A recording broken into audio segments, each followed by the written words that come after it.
Okay, तो अभी जो हमारे पास नोट्स है ये इकोनॉमिक्स का है और ऐसे ही बहुत सारे नोट्स हम प्रोवाइड कर देंगे। सारे ही इकोनॉमिक्स जो इम्पोर्टेंट है बीपीएससी के लिए, तो स्पेसिफिकली स्पेसिफिकली बीपीएससी के लिए ही होगा और जो भी स्टेट पीसीएस वाले एग्जाम है। और ये कोई बहुत डिटेल्स में डिस्कशन हम लोगों ने ये रैपिड रिवीजन टाइप है। तो प्रोवाइडेड दैट कि आपने बेसिक पढ़ा हुआ है तो वो आपके लिए है ये, ठीक है। तो कुजनेट कुजनेट ने बोला था कि पॉवर्टी इज लाइक कैंसर। तो एक स्टेटमेंट है, जैसे इसको मैंने ऐड कर दिया था।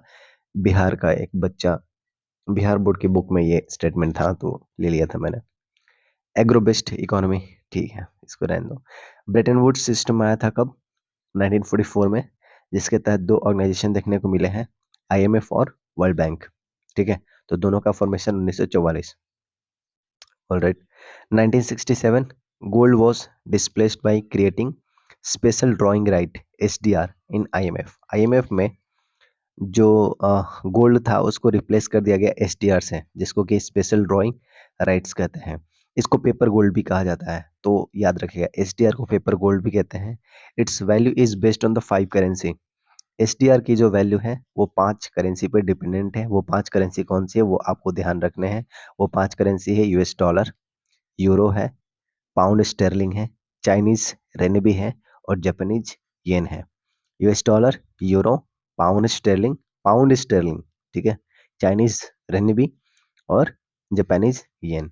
Currency board system Argentina adopt किया था इसको 1991 में, और अर्जेंटीना की जो करेंसी वो है पेसो। तो ये चीज़ ध्यान रखना है।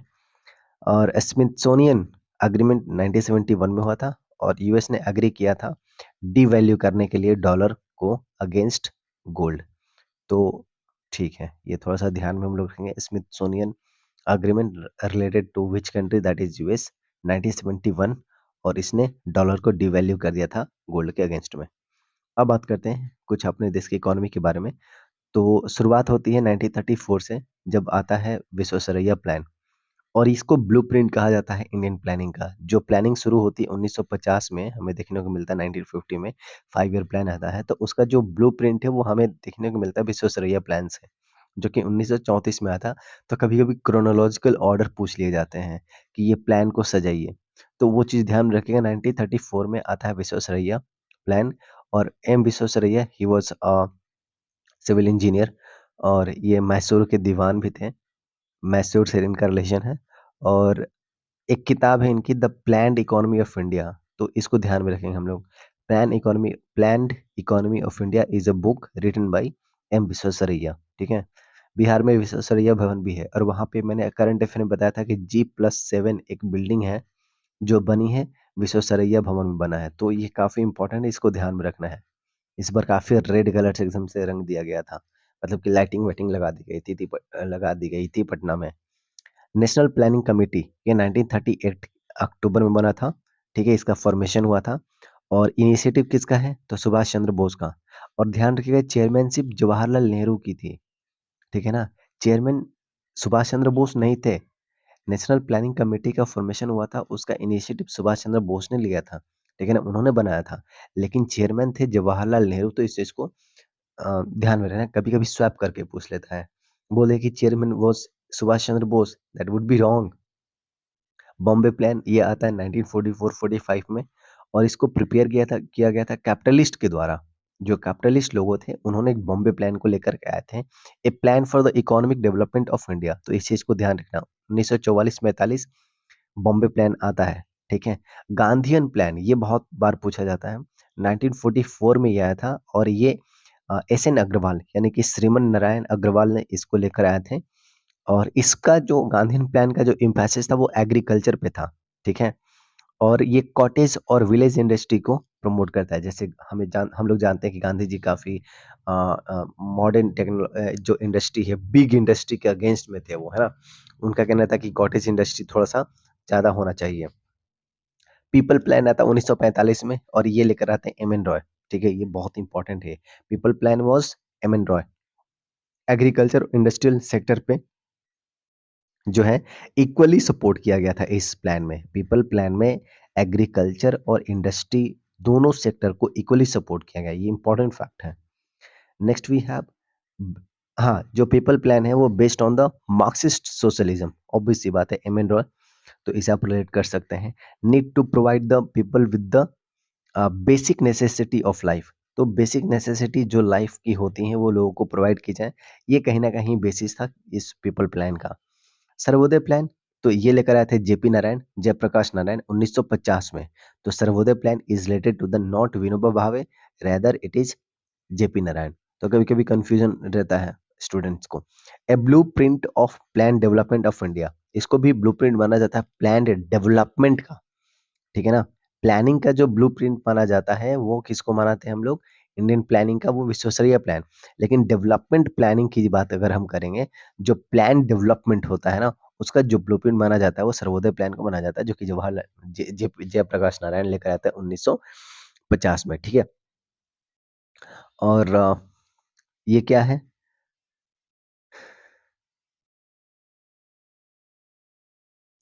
तो ये जो प्लान था ना, इसका कहीं ना कहीं इंस्पिरेशन जो लिया गया था वो गांधीयन टेक्निक से लिया गया था।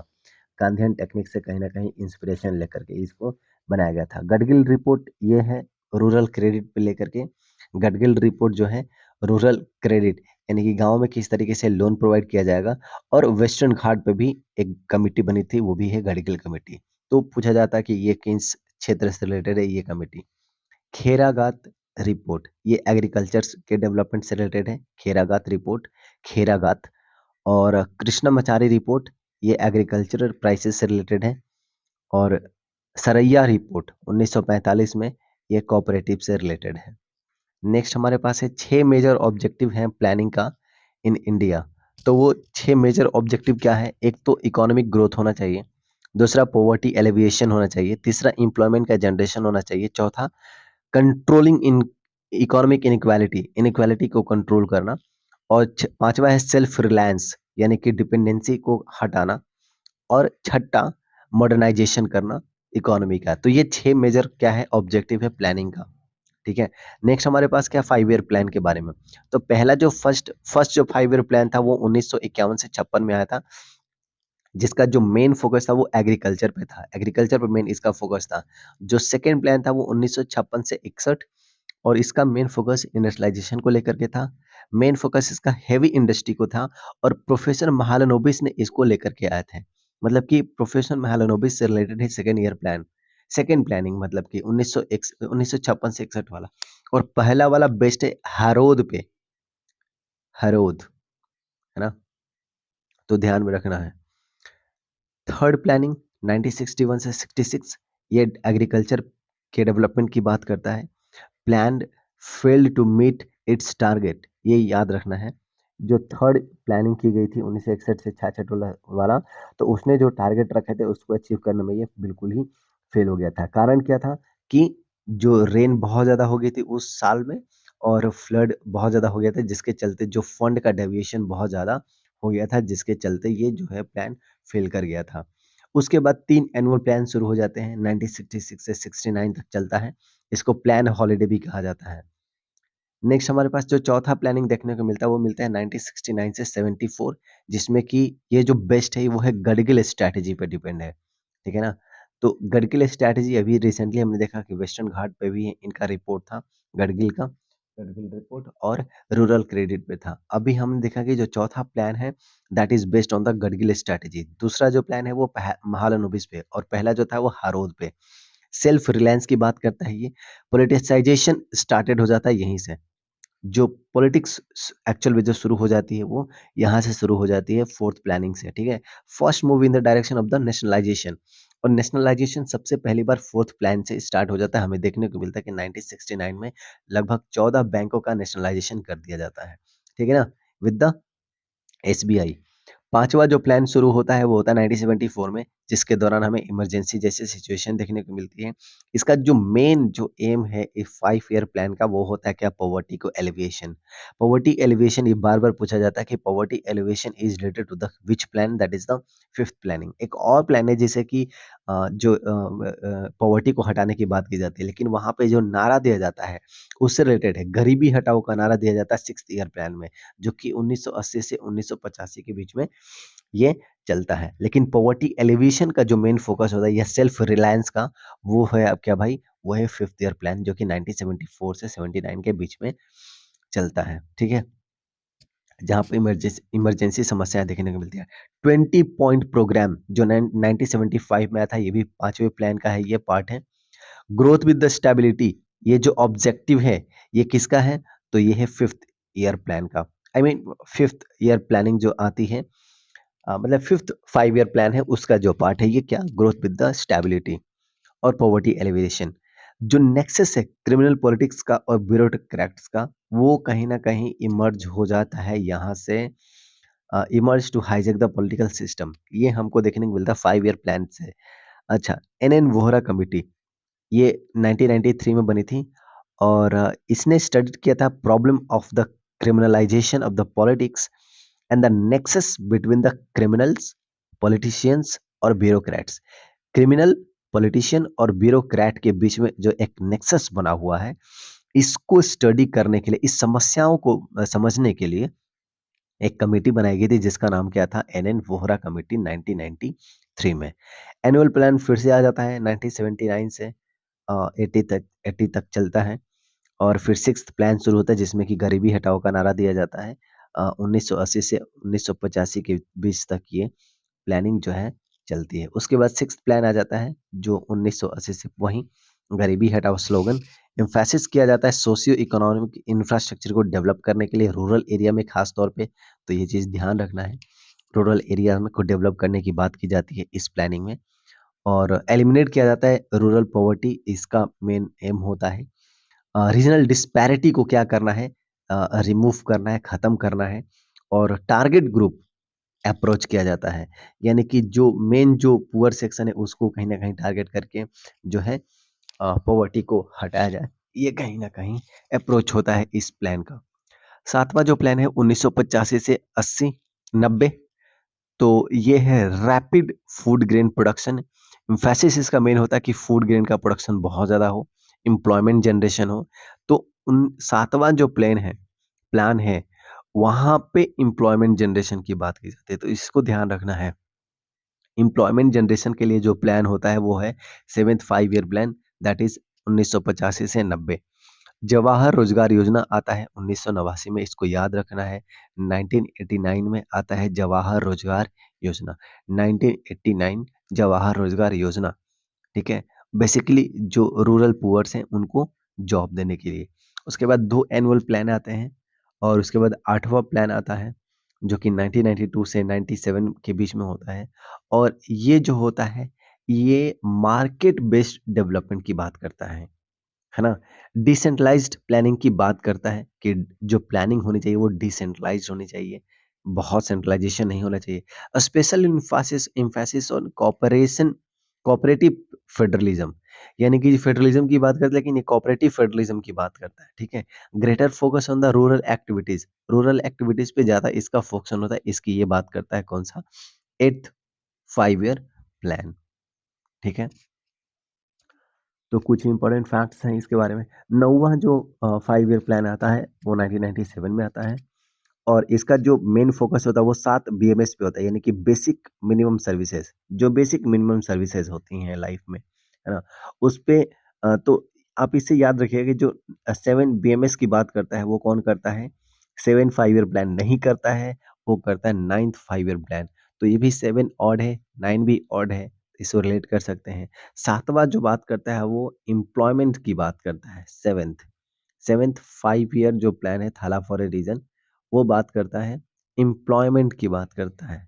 तो देखो रिलेट करना है, किसी तरीके से याद रखना है, मेन अपना फ़ोकस यहीं रहता है, ठीक है? 9th 5 year plan fiscal consolidation की बात करता है, यानी कि बहुत पैसे खर्च नहीं करते, जो फिस्कल पॉलिसी यानी एक्सपेंडिचर और जो टैक्सेशन है, इसको कंसोलिडेट करना है। बहुत ज़्यादा पैसे यानी कि उड़ा दिए, इन्फ्लेशन बढ़ा दिए, नहीं।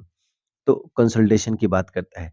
10th 5 ईयर प्लान क्या कहता है भाई? ये होता है 2002 से 2007, अब हम लोग 21st सेंचुरी में आ गए हैं।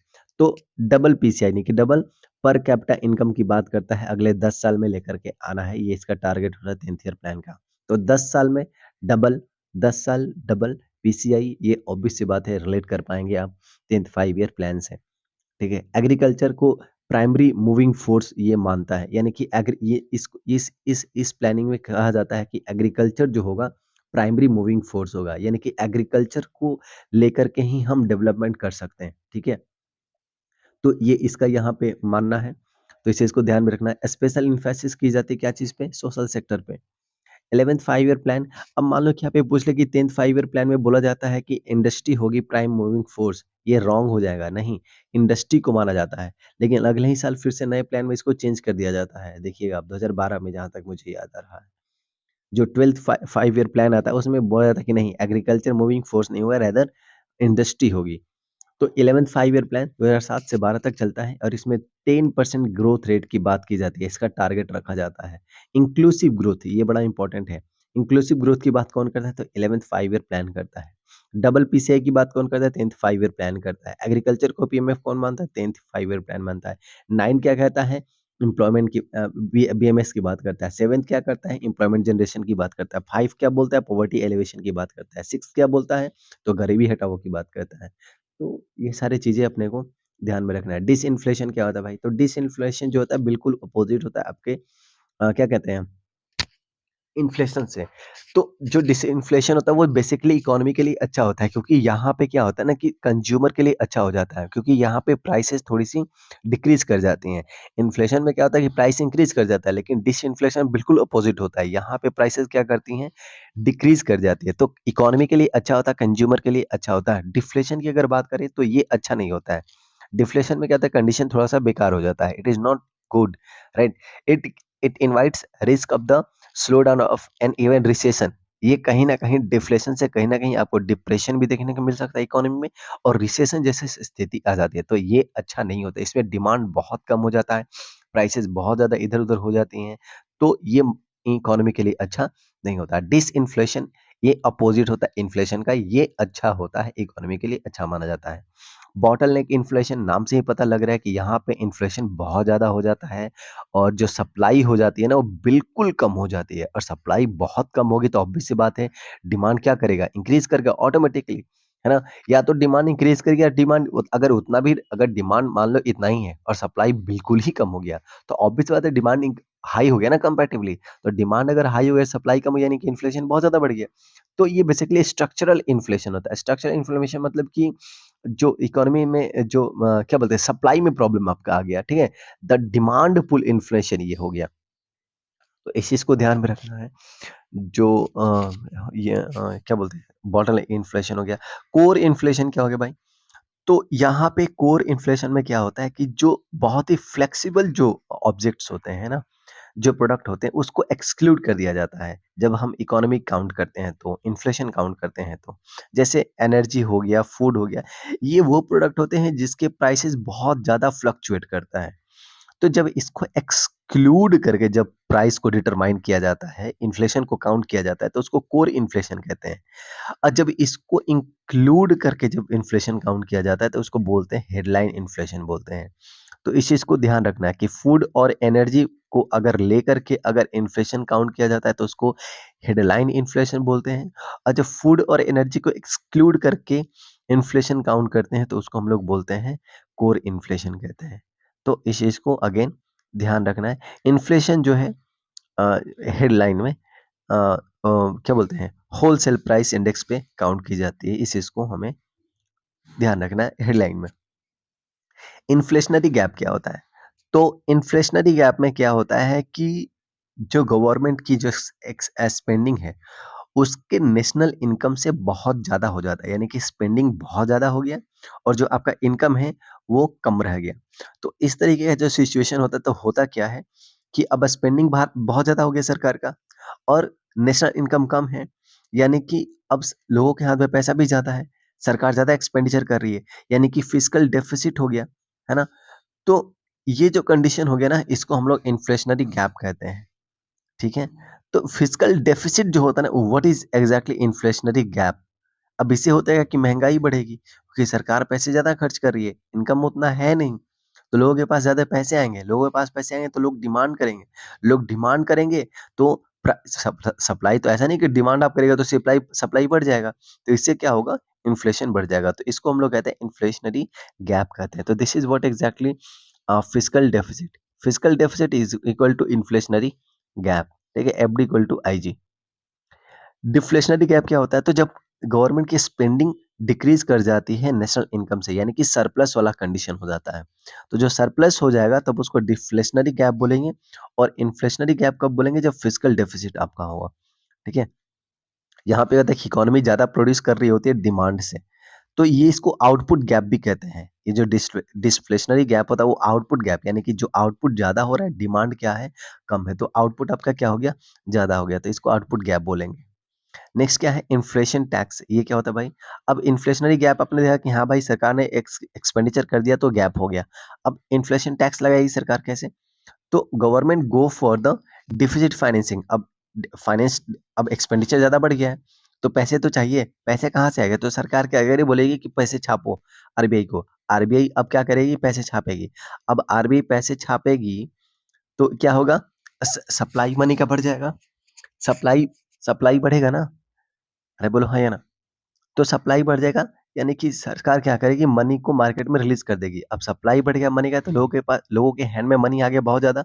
अब मनी लोगों के हैंड में आ गया, तो लोग क्या करेंगे? बहुत ज़्यादा स्पेंड करेंगे। तो जब बहुत ज़्यादा स्पेंड यानी कि डिमांड बढ़ गया, तो ऑब्वियस सी बात है यहाँ पे क्या होगा? इन्फ्लेशन इंक्रीज़ कर जाएगा, और इन्फ्लेशन जब इंक्रीज़ करता है, तो मनी का वैल्यू क्या हो जाता है?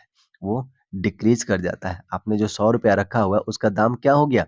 अब घट गया। पहले ₹100 में, अब आप ₹100 में 1 केजी आलू ले रहे थे, अब ₹100 में आपको सिर्फ़ आधा केजी आलू मिल रहा है, यानी कि आपके पैसे का दाम क्या हो गया? घट गया ना। तो आप पे आपके पैसे पे टैक्स लग गया ना ₹50 का। ये कैसे लगा? क्योंकि सरकार ने बहुत ज़्यादा पैसे छाप दिए। ये क्यों छापे? क्योंकि डिफ़िसिट हो गया है ना? तो सरकार जो है प्रिंट करके क्या करती है, मनी सप्लाई कर देती है, और मनी सप्लाई की वजह से क्या होता है? इन्फ्लेशन आता है, और इन्फ्लेशन से क्या होता है कि आपके मनी का जो वैल्यू है, वो क्या हो जाता है? खत्म हो जाता है, इरोड हो जाता है।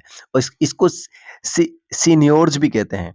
ये जो टर्म है सीनियोर्स, इसको देख लीजिएगा यहाँ पे, सीनियोर्स भी कहते हैं या सिग्नियोर्स कहते हैं, ठीक है? इन्फ्लेशन टैक्स इसी को कहते हैं, तो ध्यान में रखना है। नेक्स्ट, इन्फ्लेशन अकाउंटिंग क्या होता है?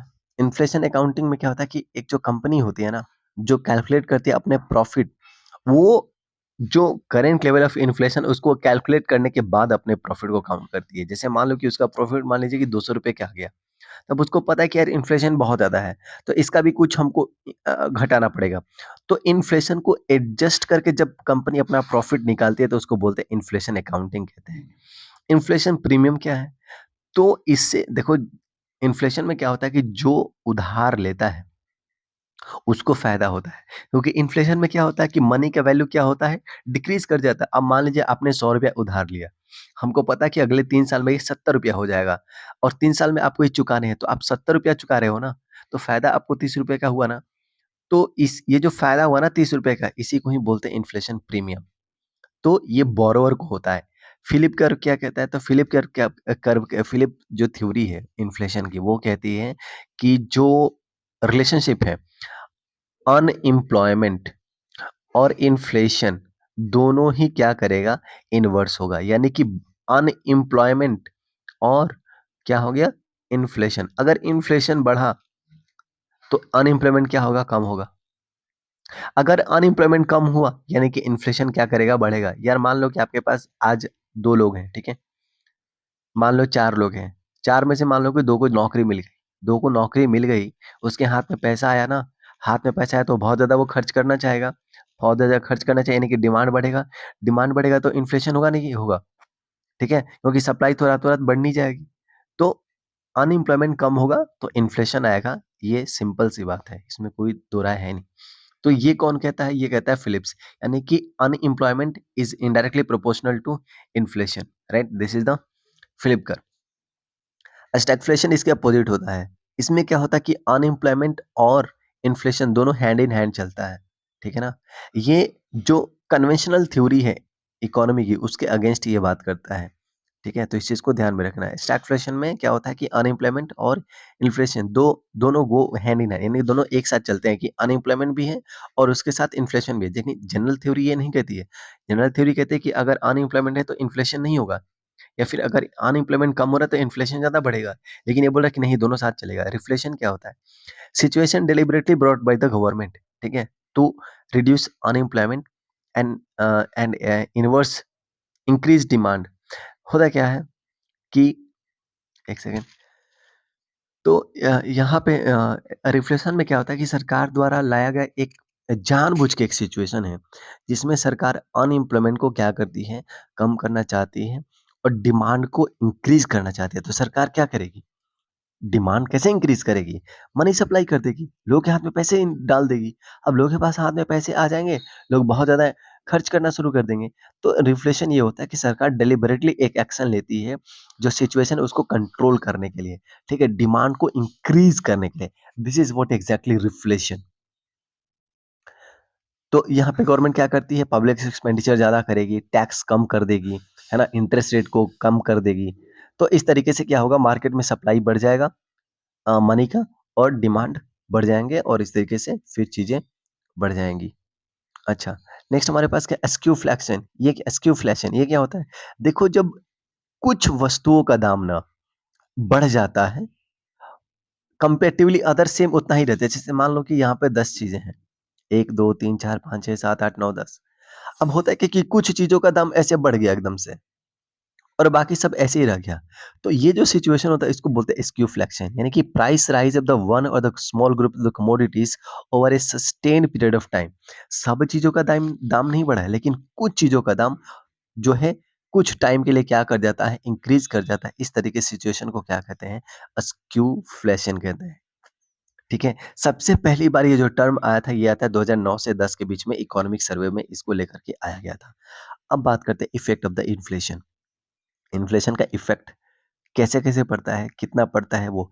अगर सेविंग की बात करें, तो सेविंग इंक्रीज़ कर जाती है। इन्फ्लेशन जब आता है तो आप क्या करते हैं, सेविंग ज़्यादा करने लग जाते हैं क्योंकि आपको पता है कि पैसे अगर आप अपने हैंड में रखिएगा तो उसका कोई फ़ायदा वाली बात नहीं है, क्योंकि मनी का वैल्यू क्या हो जाता है, डिप्रिशिएट कर जाता है, घट जाता है जब इन्फ्लेशन होता है तो।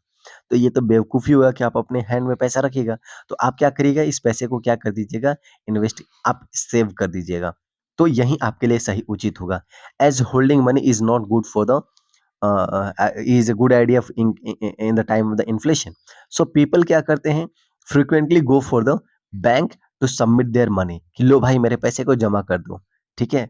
तो ये जो सिचुएशन होता है ना कि शॉर्ट टर्म में कि आप क्या करते हैं कि बहुत ज़्यादा सॉरी आप क्या करते हैं कि बहुत ज़्यादा पैसे बार-बार आप बैंक जाते हैं पैसे जमा करने के लिए, तो इस सिचुएशन को कहता है शू लेदर कॉस्ट कहा जाता है, क्योंकि जब आप जाते हैं तो आपको जूते पहन कर जाते हैं, तो जूते पहन कर के जाओगे तो उसका तो खत्म होगा ना वो, ठीक है ना? तो शू लेदर कॉस्ट शू लेदर कॉस्ट मतलब क्या हो गया कि आप जो लोग हैं वो फ्रीक्वेंटली बैंक विजिट करते हैं अपने पैसे को डिपॉजिट करने के लिए, ठीक है। हालांकि ये जो चीज़ है सेविंग वाला जो इम्पैक्ट है ये शॉर्ट टर्म होता है, लॉन्ग टर्म के लिए ये नहीं होता है। लॉन्ग टर्म में क्या होता है कि सेविंग रेट डिक्रीज करता है, ठीक है, जब इन्फ्लेशन होता है तो ये चीज़ को ध्यान में रखना है, ये जो प्रॉफिट होता है ये सेविंग वाला ये शॉर्ट टर्म के लिए होता है। Next we have self employment. इसका क्या फर्क पड़ता है इन्फ्लेशन का? तो न्यूट्रलाइजिंग होता है इफेक्ट। इसका इन्फ्लेशन पे कुछ बहुत ज़्यादा फ़र्क नहीं पड़ता है लॉन्ग टर्म में। शॉर्ट टर्म में थोड़ा बहुत आपको इम्पैक्ट देखने को मिल सकता है। इम्पोर्ट पे पड़ता है क्या? बिल्कुल पड़ता है। ये जो है advantage of the lower imports and input substitution as foreign goods become costly. अब क्योंकि इन्फ्लेशन हो गया, मनी का दाम डिप्रिशिएट हो रहा है, कम हो रहा है, तो अब होता क्या है कि आप चीज़ें जो हैं महँगी हो रही हैं। अब चीज़ें महँगी हो रही हैं, तो लोग क्या करते हैं अब फ़ॉरेन गुड्स को खरीदना धीरे-धीरे बंद कर दे, उसको प्रेफ़र नहीं करते क्योंकि चीज़ें और ज़्यादा महँगी हो गई हैं। पहले ₹100 का मिल रहा था, अब 150 का मिल रहा है, तो लोग उसको धीरे-धीरे अवॉइड करना शुरू कर देते हैं। और इस तरीके से जो सब्स्टिट्यूट सामान है, इम्पोर्ट का, उसको यूज़ करने लग जाते हैं। अब जैसे मान लो कि एक शर्ट है जो कि बहुत अच्छी क्वालिटी का था, आपने इम्पोर्ट किया था, तो चलो ठीक है भाई वो नहीं पहनेंगे, जो हमारे देश में बना हुआ है वही ₹250 वाला शर्ट पहन लेंगे। तो कहीं न कहीं अपने देश के लिए, बिज़नेस के लिए वो फ़ायदा ही होता है, ठीक है? और एक्सपोर्ट पे फ़ायदा होता है क्या? येस होता है। इंक्रीज़ कर जाता है, वॉल्यूम इंक्रीज़ करता है, वैल्यू की बात नहीं कर रहे हैं। एक्सपोर्ट में वॉल्यूम इंक्रीज़ कर जाएगा क्योंकि अब तो अब आप जैसे मान लो कि अब आपका क्या बोलते हैं? इसका मनी का वैल्यू डिप्रिशिएट कर गया, है ना? तो जो फॉरेन है उसके लिए तो वो सस्ता हो गया। तो इस तरीके से क्या होता है कि एक्सपोर्ट जो होता है वो क्या कर जाता है, इंक्रीज़ कर जाता है, राइट? और वैल्यू जो है डिक्रीज़ करती है। तो इस चीज़ को ध्यान में रखना है, वॉल्यूम और वैल्यू में। वॉल्यूम इंक्रीज़ करती है, यानी कि पहले आप 1 शर्ट बेच रहे थे, बाहर भेज रहे थे, अब आप 100 शर्ट भेज रहे हैं। तो ऐसा क्यों हो रहा है? क्योंकि आपका शर्ट का प्राइस क्या हो गया है, अब वो डिक्रीज़ कर गया है। ऐसा क्यों है? क्योंकि मनी का वैल्यू जो है डिक्रीज़ कर गया है। तो इस चीज़ को ध्यान में रखना है। इकोनॉमिक एक्टिविटी की बात करते हैं, तो 2 तरीके की होती है। एक होता है बेस्ट और एक होता है वर्स्ट। जो बेस्ट होता है उसको बूम कहते हैं और जो वर्स्ट होता है उसको क्या कहते हैं, डिप्रेशन कहते हैं। डिप्रेशन में क्या होता है, इसका फीचर क्या है? तो डिप्रेशन में क्या होता है कि एक्सट्रीमली लो एग्रीगेट डिमांड होता है। डिमांड होता ही नहीं है मार्केट में। एम्प्लॉयमेंट बिल्कुल नहीं होता है। फोर्स्ड लेबर कट देखने को मिलता है, इन्फ्लेशन बिल्कुल नहीं होता है। ये सब फीचर किसका है? डिप्रेशन का है। बूम का फीचर क्या है भाई? तो बूम का फीचर ये है कि डिमांड जो होता है वो ज़्यादा होता है, हाई होता है, डिमांड ज़्यादा होता है, जो सस्टेनेबल आउटपुट है उससे ज़्यादा होता है और इकोनॉमी हीट अप, ठीक है ना? इकोनॉमी जो है हिट कर जाती है और डिमांड सप्लाई एक लैग हो जाता है, यानी कि जितना डिमांड होता है, डिमांड ज़्यादा होता है, सप्लाई कम होती है, तो एक उसमें गैप आ जाता है, ठीक है? और स्ट्रक्चरल प्रॉब्लम लेकिन इसमें देखने को मिलती है, बहुत सारे हो जाते हैं, जैसे कि सेविंग कम होता है, स्टैंडर्ड ऑफ लिविंग कम हो जाती है और जो इन्वेस्टेबल कैपिटल है, उसका कहीं न कहीं आपको कमी देखने को कमी देखने को यहाँ पे मिलता है, ठीक है? तो इस चीज़ को यहाँ पे ये वाला इम्पोर्टेंट टर्म है यार कि यहाँ पे स्ट्रक्चरल प्रॉब्लम देखने को मिलता है, जैसे कि सेविंग कम हो जाना या स्टैंडर्ड ऑफ लिविंग का कम हो जाना या जो शॉर्टेज है इन्वेस्टेबल कैपिटल का, वो कम हो जाता है क्योंकि ज़्यादा जो कैपिटल है ना, ज़्यादातर आप क्या कर रहे हैं, उसको यूज़ कर रहे हैं खर्च करने के लिए, ठीक है? तो ये स्ट्रक्चरल प्रॉब्लम देखने को मिलता है बूम वाले कंडीशन में, जो कि बेस्ट कंडीशन माना जाता है। तो हर चीज़ का अपना कहीं न कहीं नेगेटिव इम्पैक्ट भी होता है। अगर हम सिम्पटम की बात करते हैं ओवरहीटिंग का, जैसे मैंने बोला ना कि इकोनॉमी हीट कर जाती है। वो ओवरहीटिंग क्या होता है? तो ओवरहीटिंग में क्या होता है कि डिमांड कम हो जाता है। ओवरहीटिंग इकोनॉमी का होना का मतलब कि डिमांड क्या हो गया आपका, कम हो गया। प्रोडक्शन लेवल क्या हो गया, कम हो गया। No new employment opportunities creation, employment की कोई नई अपॉर्चुनिटी क्रिएट नहीं हो रही है। ओवरहीटिंग में ये होता है। प्रोड्यूसर जो होता है क्या करता है, लेबर फोर्स को कट करना शुरू कर देता है। डिप्रेशन लॉजिकल फॉलो अप हो जाता है। अब जब इकोनॉमी बहुत ज़्यादा ओवरहीट कर जाएगी तो क्या होगा, अब उसका जो नेक्स्ट स्टेप होगा वो होता है डिप्रेशन। और डिप्रेशन में आपको पता है कि क्या होता है कि डिमांड बहुत बहुत बहुत ज़्यादा कम हो जाता है, ठीक है? तो सरकार को अब यहाँ पे इंटरवीन करना पड़ता है किसी तरीके से, ताकि डिप्रेशन जैसे सिचुएशन ना हो, राइट? तो इस चीज़ को ध्यान में रखना है कि ओवरहीटिंग से डिप्रेशन ना हो, इस चीज़ को कंट्रोल करने के लिए जो है सरकार को यहाँ पे इंटरवीन